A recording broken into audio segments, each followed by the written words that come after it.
In the dumpster outside his apartment building, a young man named Santino finds Matt beaten to within an inch of his life. He fetches Claire Temple, a nurse who lives in the building, and together they carry Matt up to Claire's apartment so she can tend to his wounds. Matt comes to long enough to stop Claire from calling an ambulance, claiming his attackers will kill innocent people in order to get to him. In a flashback, a young pre-accident, Matt watches his father fight on TV, and despite being the favorite, Battlin' Jack is TKO'd by his opponent. Matt waits up for his father and helps patch up his wounds, even having his first drink of whiskey to keep his hands steady while he works.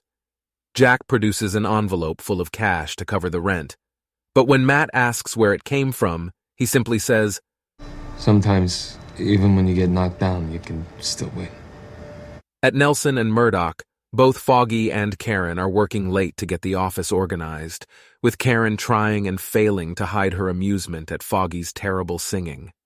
Foggy wonders why Karen is staying at the office rather than having a life, and when she reluctantly admits that she doesn't want to return to her apartment, Foggy suggests they go out drinking instead, and they call Matt to see if he wants to join them. When Matt wakes, he avoids questions about who he is and how he ended up in the dumpster. Claire christens him Mike and explains that she's patched a stab wound, but there are still broken ribs and a concussion that need tending to. Minutes later, one of the broken ribs collapses a lung, but Claire is able to help him.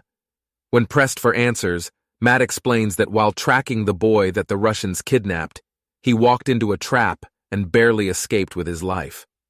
As they talk, Matt's senses tip him off to a Russian searching the building.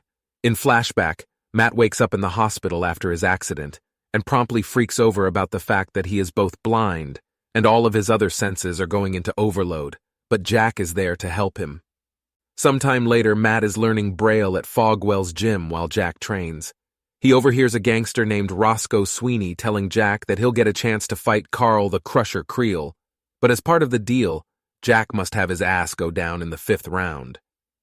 Jack initially turns the fight down, but Roscoe reminds him that he's got a blind son to take care of, and eventually Jack agrees to throw the fight.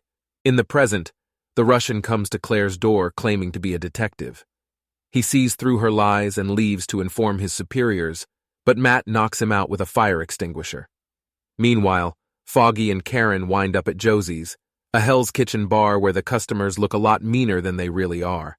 After some good-natured banter, Karen admits that between Daniel Fisher's bloodstains and memories of almost being murdered, she can't return to her apartment and fears for her life wherever she is. Foggy resolves to stay up all night with her.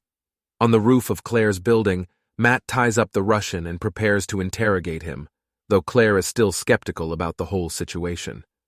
When asked why she helped Matt, Claire admits that during her shifts in the ER, she's heard stories about a vigilante in a black mask who's been running around Hell's Kitchen saving people from gangs and violence, and while she wants to believe Matt is a force for good, his treatment of Foster suggests otherwise. "I know you're afraid. You can't give in to the fear. If you do, men like this win."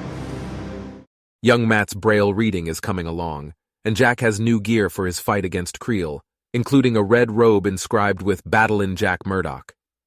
Matt's comments about how Murdoch's always get back up inspire Jack to contact his bookie friend and change the bet he made on the fight to a knockout win instead of a loss, and he orders that as soon as the fight's over, all the winnings should be placed in a trust for Matt. After, Jack calls an unnamed woman and leaves her a voicemail message asking her to take care of Matt if something happens to him. In the present, Foggy and Karen's drunken night continues, including a stop at Matt's apartment to try and drag him along, and Karen wholeheartedly thanks Foggy for his efforts. On Claire's rooftop, the Russian wakes and is interrogated. Claire's disapproval evaporates when he admits the Russians only kidnapped the boy to lure out the masked vigilante. When Matt dangles him off the edge of the roof, supposedly because he enjoys it, the Russian cracks and gives the boy's location, but Matt drops him off the rooftop anyway, right into the dumpster. Claire freaks about this, but after a quick listen, Matt ensures her that Mobster is still alive, albeit heavily injured. After encouraging Claire to leave her apartment for a while, in case the Russians come for her, and finding out how to get in touch in case he needs medical help in the future, Matt sets off. In a final flashback, Jack gives his all in the fight against Creel, and with Matt listening on the TV at their apartment, wins by knockout. Afterwards, Jack hurriedly tries to escape the boxing arena, pausing only to listen as the crowd cheers his name. But later Matt hears a gunshot with his super senses and races to a nearby alley, cordoned off by the cops, in which lies Jack's body, shot in the head. In the present, Matt finds the Russian hideout, and despite his injuries, defeats all 10 of the Russian gangsters present in a protracted fight. Barely able to stand, he takes off his mask before freeing the boy and carrying him out.